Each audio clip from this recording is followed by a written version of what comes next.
Michael, thank you again so much for being here. As the events of last weekend unfolded, we were so honored to receive a call from you. I know our senior rabbis did, and many other interfaith partners. It's so good to know and remember that we're not alone. Rabbi Rodich, Kenterlock, the clergy and the faithful of Congregation Emanu-El, Shabbat Shalom. Thank you for the privilege of and the invitation to address you this evening. The day after the horrific hostage-taking in Colleyville, the San Francisco Interfaith Council issued the following statement. So you will hear the words yesterday, but it seems almost like today. In response to yesterday's frightening taking of hostages at the Beth Israel Synagogue in Colleyville, Texas, the San Francisco Interfaith Council was in early contact with local Jewish faith and community leaders, extending the prayers and the support of our city's 800 houses of worship and affiliated institutions.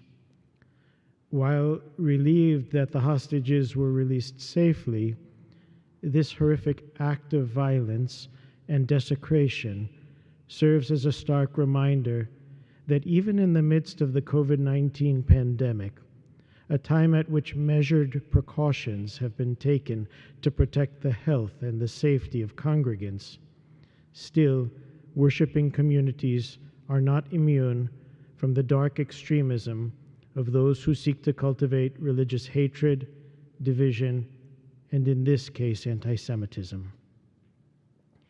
Acts of anti-Semitism force Jews here and everywhere to re-experience the pain of emotional trauma and exist in a society where external forces seek to cultivate and perpetuate a culture of fear. As sisters and brothers professing to be peace-loving children of faith, we stand in allyship and solidarity with the children of Abraham, ever reminded that when one member of the community suffers, all suffer.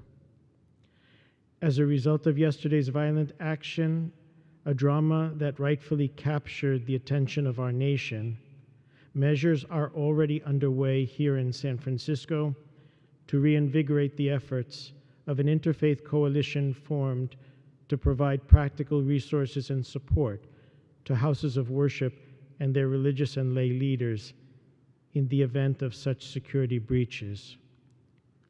With vigilance and with courage, we stand arm in arm, lifting our prophetic voices in the name of righteousness to extinguish the flames of injustice and hatred in our midst. Beloved sisters and brothers, in less than a week, we will once again observe International Holocaust Remembrance Day. It is my prayer that I should never have to come again to read a statement like this. But until that day comes, please know that our communities of faith, our diverse religious fabric in San Francisco, stands in great solidarity with our Jewish sisters and brothers here in San Francisco, the Bay Area, the state of California, this nation, and the world. And as was sung so beautifully in the beginning of this service, may we build this house from love. Shabbat Shalom.